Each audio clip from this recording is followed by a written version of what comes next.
오늘의 말씀의 제목은 사무엘의 고별 설교입니다. 사무엘의 사명은 왕을 세우는 일이었습니다. 하나님께서 선택한 그 왕의 후보자에게 가서 기름 붓는 일이 가장 큰 사명이었습니다. 그래서 사울을 세우고 이제 세웠으니 고별 설교를 하는 겁니다.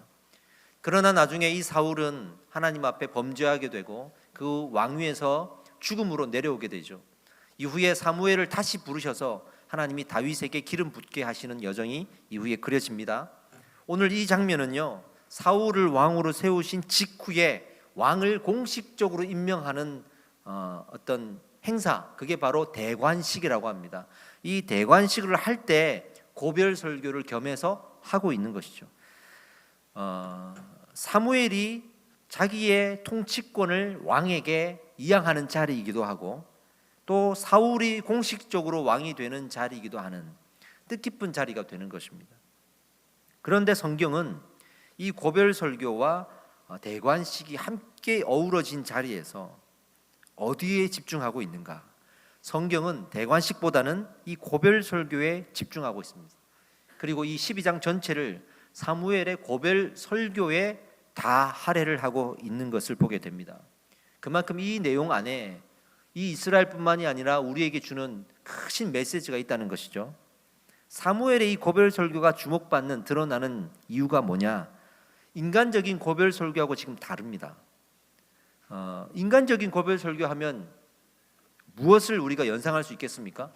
자기의 자랑, 자기의 업적들을 나열하고 자랑하는 것으로 그 시간을 할애할 수 있겠죠. 그리고 자기 자신에 대해서 말하지 않겠습니까? 자기가 어떤 인생을 살아왔는지, 내가 여기서 어떤 일을 했는지 이런 건 말하지 않겠습니까? 보통 우리가 간증하잖아요. 이 간증을 보면 아주 민감한 그리고 위험한 선이 하나가 있습니다.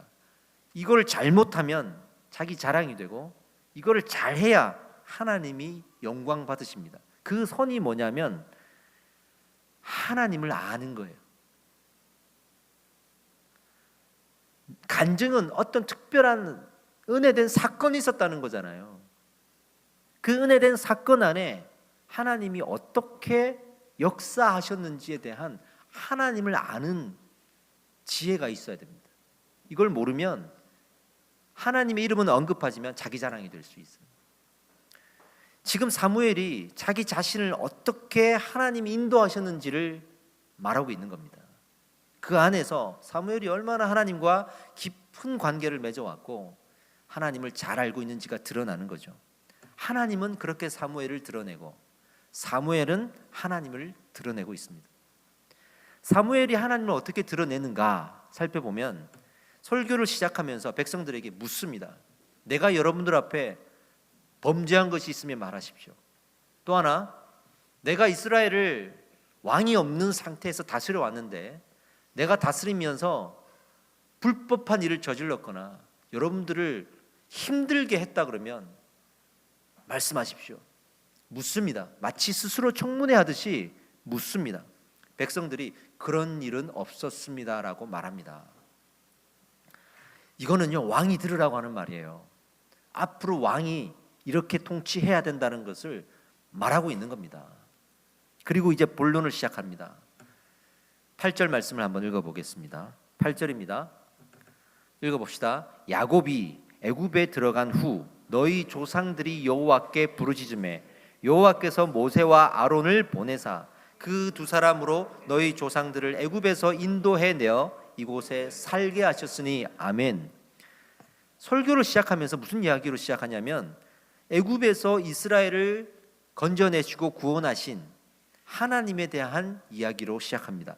성경에서요, 신앙의 선배들이 하나님에 대해서 아주 중요한 순간에 이야기해야 될 때 가장 많이 언급한 사건, 바로 출애굽 사건입니다. 식상하리만큼 우리에게는 반복적으로 성경에 드러난 사건. 출애굽 이후에 수많은 곳에서 결정적인 순간에 자기 목숨이 위태하고 위험하고 위협받는 그런 순간에 꺼내놓는 신앙의 어떤 무기, 그 무기에 반드시 나오는 이야기입니다. 출애굽 사건입니다. 그러고 보니까 지금 사무엘이 이 대관식과 고별 설교를 하고 있는 장소가 길갈이라는 곳이었어요. 길갈이 어디냐면 출애굽 때 하나님이 애굽에서 종살이하던 이스라엘 백성들을 건져내셔서 모세와 아론을 세우셨잖아요. 광야에서 40년을 살게 하고 가나안 땅에 들어가게 하셨는데, 가나안 땅에 들어가서 첫 번째 장소에서 머물렀던 곳, 그게 바로 길갈입니다. 그래서 그것을 기념하기 위해서 12돌비를 그 당시에 세웠죠. 지금 이 장소로 온 거예요. 여기에서 어떤 메시지가 있는 거예요. 바로 출애굽 사건을 묵상하기 위한 것이죠. 사도행전 7장에 보면 스데반 집사님이 고별 설교를 또 하게 됩니다. 이 설교하고 돌에 맞아 죽은 거예요. 그 설교 내용에도 아브라함을 부르신 사건과 애굽에서 탈출시키신 이 출애굽 사건이 언급됩니다. 왜 이 사건이 이토록 많이 언급될까요? 왜 그 순간에 할 얘기가 정말 많고 시간은 작은 그 절대절명의 순간에 이 이야기가 항상 나올까요? 왜 그랬을까요? 개인과 우리 공동체를 넘어서 우리 모든 신앙의 가장 중요한 본질이기 때문에 하나님이 나를 부르셨다. 하나님이 우리를 부르셨다. 내가 하나님을 선택한 것이 아니다. 우리가 하나님을 선택한 것이 아니다. 하나님이 우리를 부르셨다. 이게 우리 모든 신앙의 시작이요 끝입니다. 이게 우리 뿌리고 우리의 근거입니다. 그래서 이 이야기가 계속 반복적으로 고백되어지는 거예요. 여러분, 우리가 왜 하나님을 믿습니까? 여러분들은 왜 하나님을 믿고 있습니까? 하나님이 그 믿음의 세계로 부르셨기 때문입니다. 내가 하나님을 믿은 게 아닙니다. 하나님, 제가요 하나님 믿어드렸습니다, 이게 아닙니다.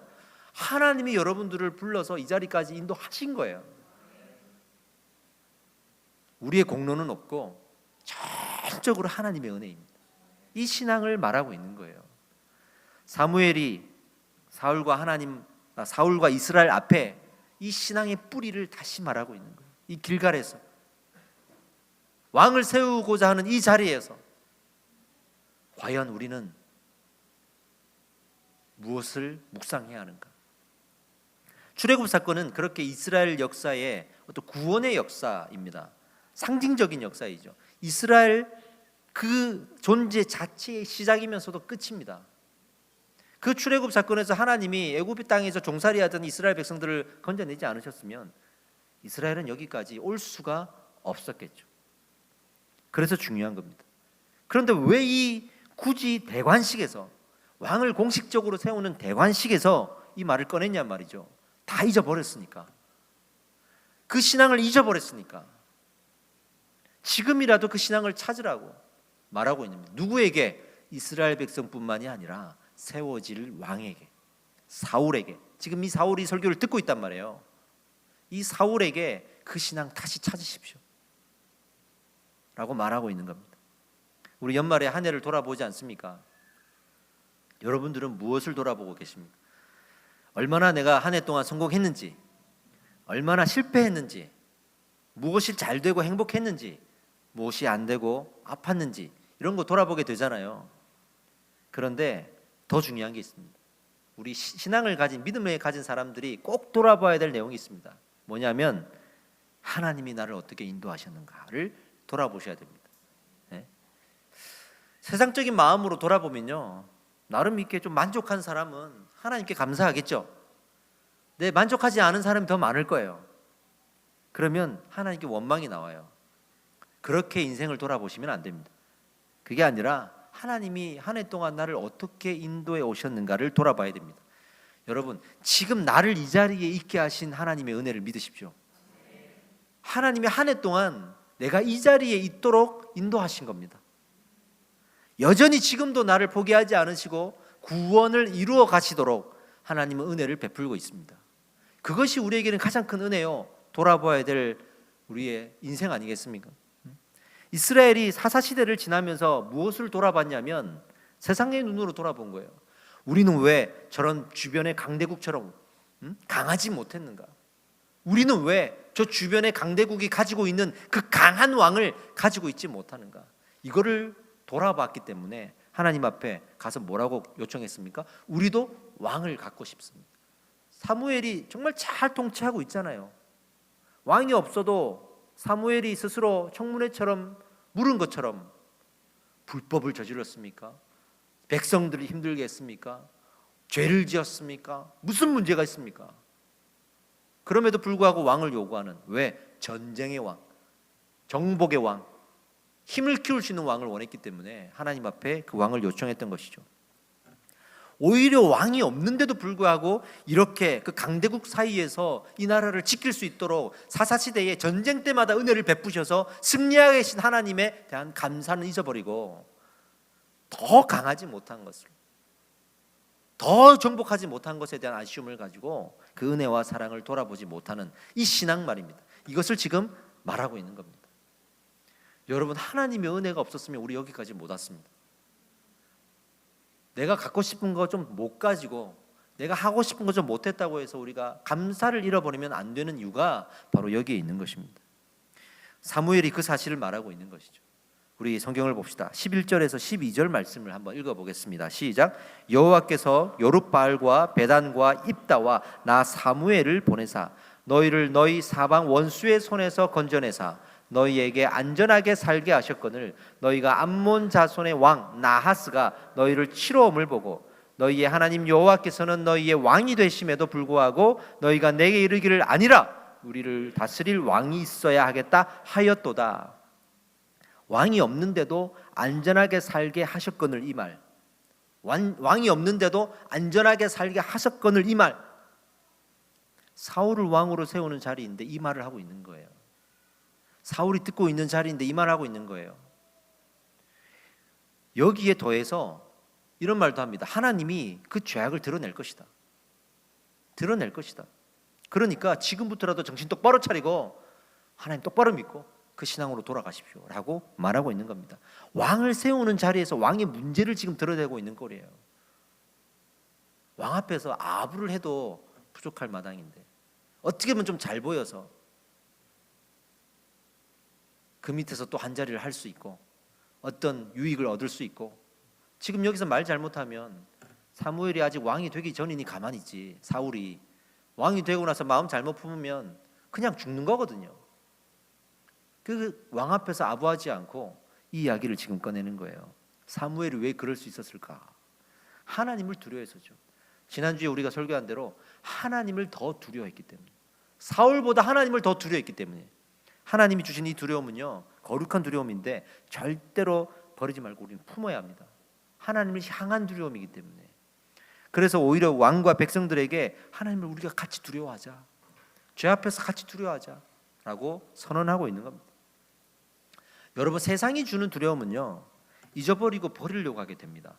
세상이 주는 두려움은 우리가 자꾸 잊고 버리게 돼요. 그렇게 안 하고 우리가 품어버리면 우리가 큰일 나기 때문에, 우리에게 피해를 주기 때문에, 유익이 안 되기 때문에 버리려고 하거든요. 그걸 어떻게 버리게 되냐면 그 두려움을 사라지게 하는 강한 자를 만나면 돼요.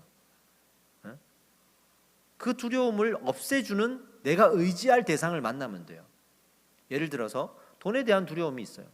근데 어떻게 해결해야 될까요? 나를 도울 수 있는 부자를 만나거나 내게 월급을 주는 회사를 만나면 되는 거예요. 그렇죠? 그러면 이 두려움이 사라지지 않겠습니까? 우리는 세상에서는 그렇게 두려움을 없애가고 버리고 해결하면서 살아갑니다. 하나님이 주신 거룩한 두려움은요, 그렇게 하는 게 아니에요. 하나님의 두려움은 하나님 외에는 이걸 해결할 수가 없습니다. 하나님께 다시 가져가서 하나님 이거 해결해 주십시오 라고 무릎 꿇고 기도하는 것 외에는 방법이 없습니다. 근데 세상은 그렇지 않잖아요. 이스라엘은요, 자기들이 원하는 왕을 세움으로써 강대국들이 주변에 머물고 있는 이 두려움들, 그것을 상쇄시키려고 하고 있는 거예요. 세상의 방법이죠. 지극히 세상의 방법이죠. 네? 항상 이렇게 보면 힘이 없는 사람들 중에 두려움이 있는 사람들은 항상 힘이 강한 자 주변에 머물러요. 그래야 자기가 안심이 되는 거예요. 그런 의미에서 이 작은, 제가 개척하고 지금 2년째인데 이 교회에 오신 분들은 참 대단하신 분들입니다. 신앙적으로 약하시고 그러나 신앙에 두려움이 많으신 분들일수록 큰 교회를 가요. 안정감이 있지 않습니까? 그런데 이 상가교회에 온다는 것은 적어도 그런 두려움에서 뭔가 고민을 하고 있다는 거예요. 이건 하나님 외에는 해결할 수 없다라고 하는 어떤 진지한 고민이 있으니까 여기까지 오는 거지, 아무나 여기 오는 거 아닙니다. 제가 늘 말씀드리지만 나도 우리 교회 안 온다. 그렇게 저도 이제 개척했단 말이에요. 누가 이 교회 올 건가? 나하고 사모하고 둘밖에 없고 나머지 멤버들 저 멀리서 오는 분들이고 막 그랬는데, 근데 하나님을 더 두려워하는 사람들, 하나님이 아니면 안 된다고 하는 사람들이 있더라고요. 그 여러분들인 줄 믿습니다. 할렐루야입니다. 세상은요 자기 주변에서 그렇게 정체성을 찾아요. 이걸 상쇄시켜 줄 수 있는 정체성을 찾아요.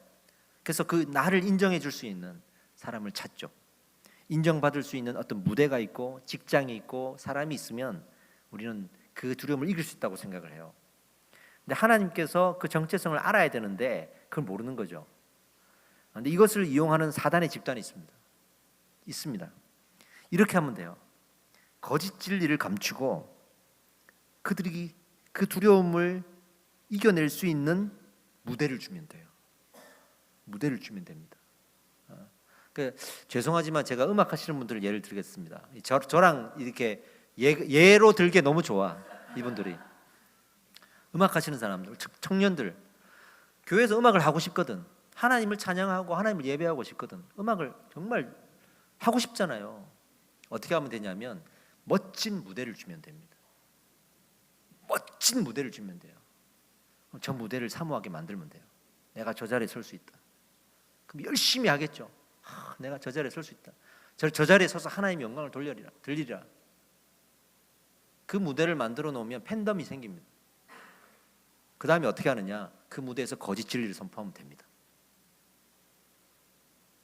아닌 것 같죠?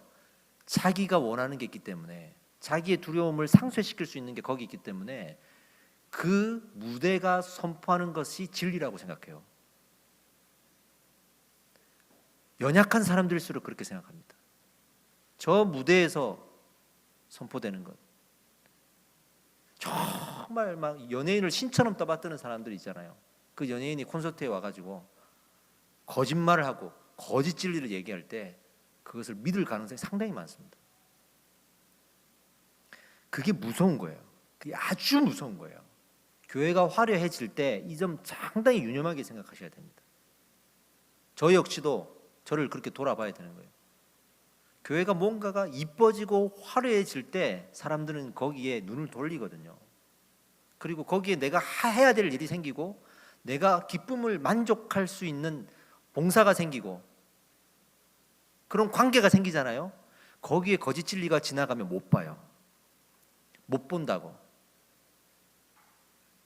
이게 신구약을 관통하는 모든 인류의 무너지는 공통적인 원인이에요. 공통적인 원인. 지금 이스라엘 백성들이 뭘 보고 있습니까? 강대국을 보고 있잖아요. 저 강대국의 왕들이 질린 거야 지금. 그러니까 우리도 그런 왕을 갖고 싶은 거예요. 여러분, 이런 상황에서 진리를 붙들고 끌고 가는 사람이 된다고 생각해 보세요. 정말 많은 고민해야 됩니다. 성경을 정말 잘 알아야 되고 성령 충만해야 됩니다. 저는 목회자이기 때문에 더 그래야 되고 또 세워질 또 분들이 있다면 더더욱이 그래야 됩니다. 이런 상황에서 우리가 누군가를 끌고 가는 거예요. 이게 얼마나 기도해야 되고 얼마나 말씀을 많이 알아야 되고 기도해야 되고 찬양해야 되고 예배해야 되고 충만해야 되고 정신 똑바로 차려야 될지는 모릅니다. 그런데 또 그렇게 끌려가는 사람들 보면서 우리가 안타깝고 저라면 안 돼 하지만 탓할 게 없어요. 왜냐하면 원래 타락한 세상이고요. 그들이 변한 사람들, 하나님의 말씀을 붙들고 성령 충만한 사람들에 의해서 변화되어야 되는데 그 변화되지 못했기 때문에 나타나는 현상이라 이건 우리 스스로의 문제입니다. 이 땅이 타락한 건 교회의 문제고 교회가 타락한 건 목회자의 문제고 우리가 그런 교회가 될 줄 믿습니다. 그렇게 끌고 가는 교회가 될 줄 믿습니다.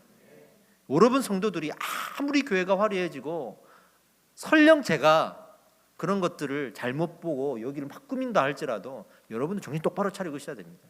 그래서 양육을 하는 거예요. 말씀을 스스로가 보고 스스로 기도할 수 있는 사람이 그걸 분별해낼 수 있다고 저는 믿습니다. 예? 지금 사무엘이 그 얘기하고 있는 겁니다. 이스라엘 백성들에게 왕이 세워질 텐데 왕을 의지하지 마라. 스스로가 기도해라. 이 얘기를 지금부터 시작합니다. 지금 이스라엘 백성들이 이 말을 듣고 두려워하기 시작해요. 그리고 사무엘에게 기도를 부탁합니다. 기도하셔가지고 우리가 죽음을 면할 수 있게 해달라. 하나님이 분노하셨을 텐데 우리 죽음을 면할 수 있게 해달라 합니다. 사무엘이 그러니까 이제부터라도 순종하고 정신 똑바로 차려라 이렇게 얘기하거든요. 그리고 진짜 하고 싶었던 이야기를 이제 꺼내는 거예요. 23절과 24절입니다. 아주 중요합니다. 읽어보겠습니다. 나는 너희를 위하여 기도하기를 쉬는 죄를 여호와 앞에 결단코 범하지 아니하고 선하고 의로운 길을 너희에게 가르칠 것인지. 여기까지만 읽겠습니다. 보세요. 기도하기를 쉬는 죄를 여호와 앞에서 결단코 범하지 아니하겠다라고 사무엘이 말했죠. 유명한 구절이잖아요. 왕을 의지하지 않겠다는 얘기예요. 나는 기도하겠다는 얘기예요. 자기는 그렇게 하겠다는 얘기예요. 지금 구약 시대입니다. 신약 시대가 아니고 현대도 아니에요. 구약 시대입니다. 구약 시대는 철저하게 왕을 의지하지 않으면 안 되는 시대. 일상을 살아가면서 내가 강자 옆에 있지 않으면 안 되는 전쟁이 원시적인 시대였잖아요. 이때 이 말을 하는 거는요, 이거는 있을 수가 없는 이야기를 지금 하고 있는 거예요. 백성들한테. 이런 말을 하는 사람이 그 당시에 전 세계를 펼쳐놓고 봐도 어디 있겠습니까? 왕들은 다 나를 의지하라 그러고 있고 우리는 왕밖에 없습니다 그러고 있는 시대에 스스로 기도하라. 나는 기도하기를 쉬는 죄를 결단코 범하지 않겠다. 누구 앞에? 여호와 앞에. 이렇게 말하고 있는 겁니다. 너희를 위하여 행하신 이 구절도 한번 봐야겠네요. 24절을 봅시다. 계속 읽어봅시다. 24절. 너희는 여호와께서 너희를 위하여 행하신 그 큰 일을 생각하여 오직 그를 경외하며 너희의 마음을 다하여 진실히 섬기라. 보세요. 너희를 위하여 행하신 그 큰 일을 생각하여 맨 마지막에 진실히 섬기라고 돼 있죠. 기도하면서 하나님의 뜻을 구하라는 거예요. 하나님의 뜻을 구하라는 거예요. 여러분, 하나님의 뜻을 구하는 게 뭡니까? 이게 도대체 뭐냐고요. 이게 저는 신앙생활하면서 이게 제일 어렵더라고. 뜻을 구해야 된다는 건 알겠는데 구하는 걸 모르겠어요. 얼마 전에 한 집사님이 찾아오셔서 기도 제목을 저한테 요청을 하셨어요. 기도해 달라고. 너무 중요한 기도 제목이었어요.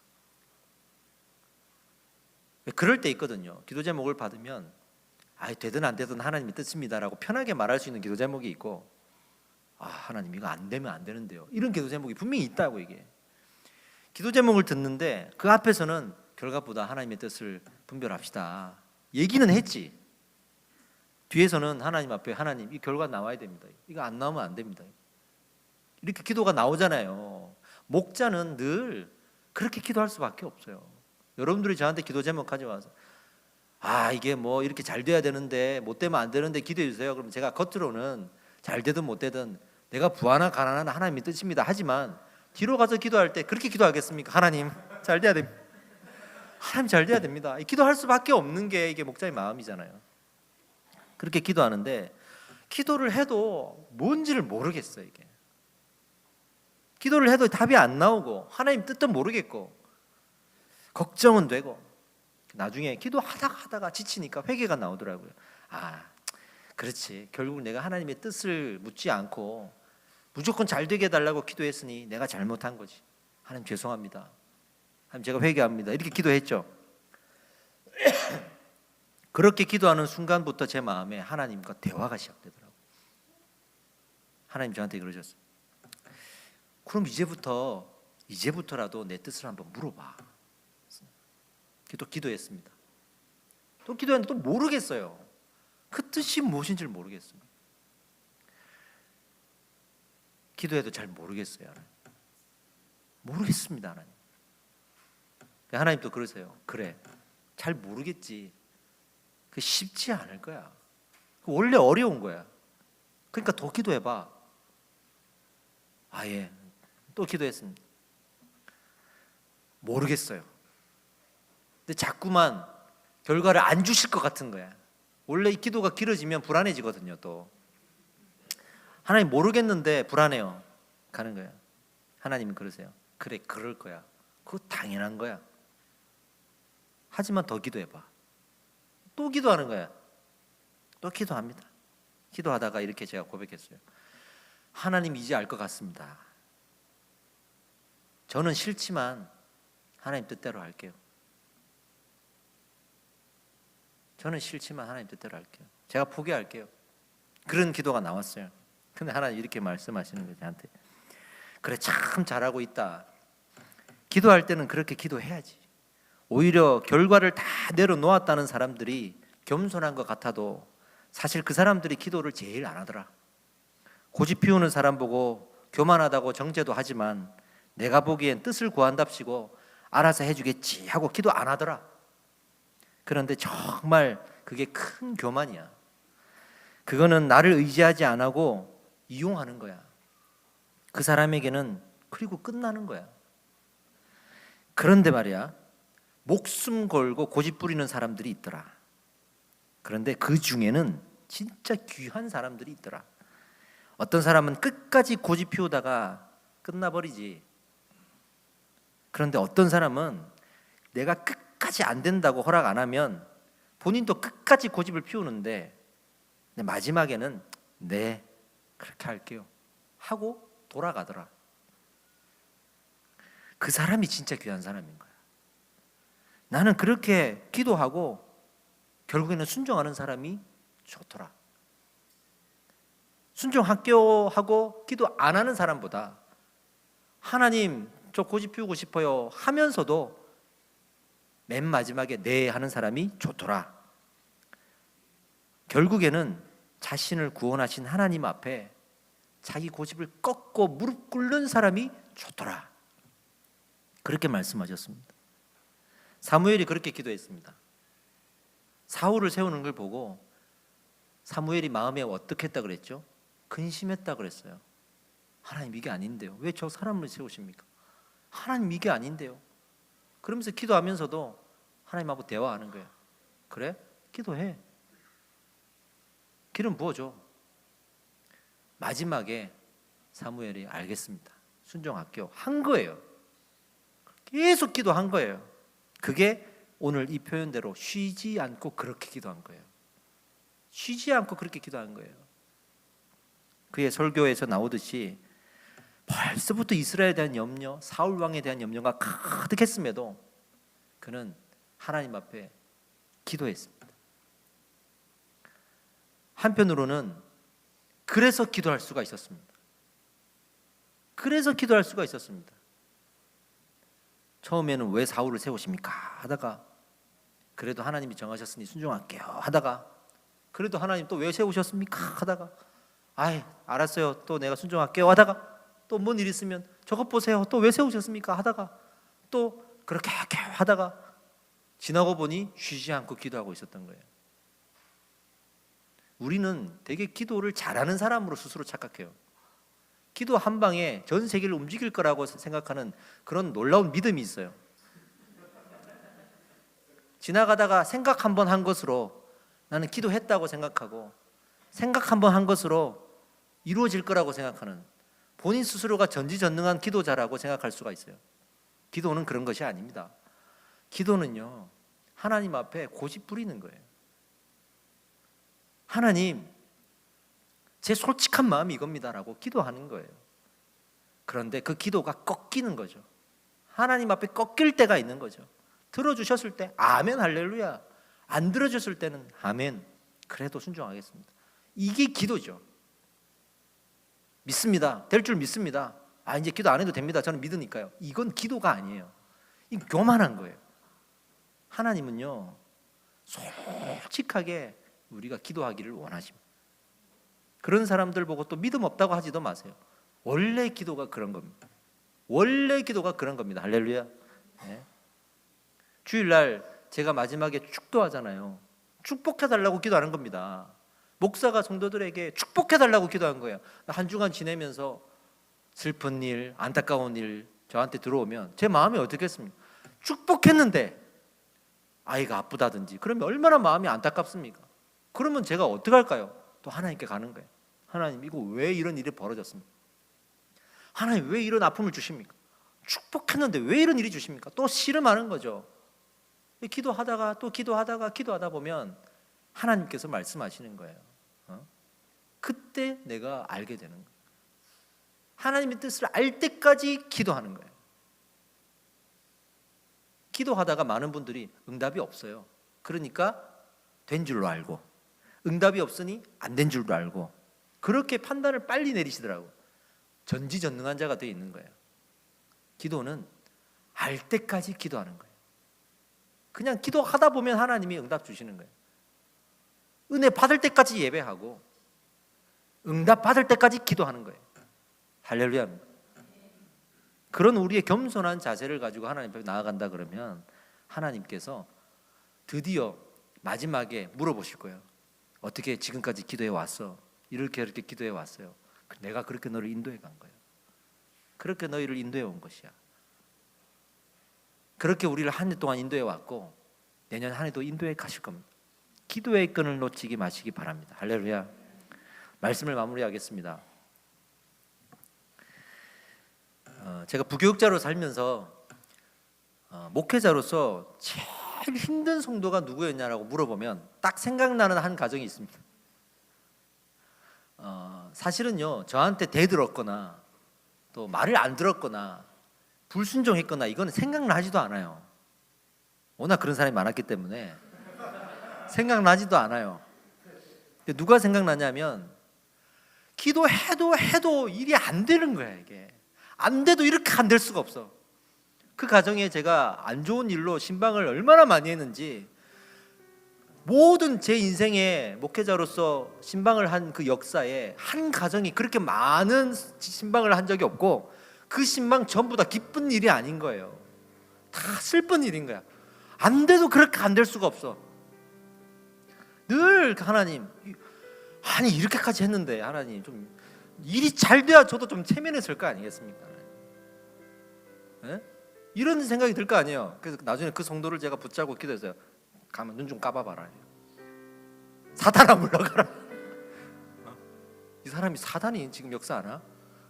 그렇게까지 기도하면서도 하나님 하나라도 잘 되게 해주세요. 제가 목회하고 있는 동안, 이 사람 맡고 있는 동안 하나라도 잘 되게 해주세요. 어떻게 이렇게 안 돼도 이렇게 안 될 수가 있습니까? 나도 시험 들겠습니다. 안 되는 거예요. 심지어는 가만히 또 공장이 불이 나. 안 돼. 너무 마음이 상하는 거예요. 그 하나님이 보내주셨으니까 기도해야 될 거 아니겠습니까? 근데 기도할 때마다 하나님이 그러니까 기도해. 계속 이렇게 얘기하시는 거예요. 그러니까 기도해. 기도했는데 안 되잖아요. 그러니까 또 기도해. 계속 기도할 거예요. 이유를 알 수가 없고 뜻을 알 수가 없었어요. 이 친구가 한참 시간 지난 이후에 저랑 이제 헤어질 때가 됐는데 그런 이야기를 하더라고요. 목사님, 이제 알 것 같아요.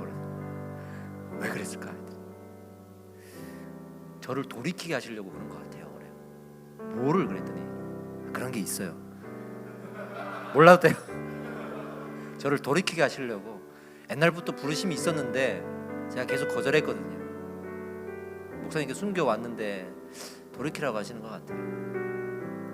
그럼 순종해야지. 이제 순종할 수 있을 것 같아요. 이런 이야기를 저한테 하더라고요. 그때 제 마음이 울컥하고 터져 나오더라고요. 사실 좀 억울한 것도 있었고, 또 한편으로는 기도는 이렇게 하는 거구나. 기도는 이렇게 하는 거구나. 그리고 돌아보니까 하나님이 나를 그렇게 끈질기게 붙들고 예수 그리스도의 중보하심으로 나를 붙들고 있다는 게 이제 느껴지는 거예요. 하나님은 나를 어떻게 인도해 오셨을까? 그렇게 끈질기게 기도해 오시고 나를 붙들어가서 아직 죄로 가득 찬 우리를 완전한 의인이라고 불러주시면서 걱정하지 마, 내가 반드시 완전한 의인이 되도록 이끌어갈게. 네가 죽을 때까지도 의인이 못 될 거야. 괜찮아. 그리고 나만 믿어. 나중에 내가 이 땅에 다시 와서 재림할 때 산자와 죽은 자를 다시 부활시킬 텐데 그 성도의 부활이 있는 그날에라도 내가 완전한 의인이 되게 해줄게. 그렇게 우리를 이끌어 가시는데 얼마나 말을 안 듣습니까? 근데 하나님은 끝까지 지금도 우리를 위해서 기도하고 계시다는 거예요. 이걸 언제 아냐면 그렇게 거부하고 거절하다가 어느 순간 은혜가 들어와요. 그때 알아요. 이러려고 나를 여기까지 인도하셨고, 이러려고 내게 은혜를 주셨구나. 이러려고 포기하지 않으셨구나를 그때 알아요. 응답도 마찬가지예요. 응답 딱 받으면 그때 모든 게 풀려요. 아, 이러려고 기도하셨구나. 심지어는 내 의를 꺾으시는 과정이었구나. 지금 알려줘봐야 내가 불순종할 거니까 내 의를 꺾어놓고 말씀하시는구나. 이럴 때도 있고. 기도는 여러분 응답받을 때까지 계속 하십시오. 오늘 이렇게 여러분들에게 묻고 싶습니다. 우리는 무엇을 기도하고 있고 지금도 기도하고 있는가를 묻습니다. 기도를 포기하지 않고 쉬지 않고 기도하는 우리 모든 성도님들이 되시기를 축복합니다. 기도하겠습니다. 하나님, 우리가 이 새초소에 왔습니다.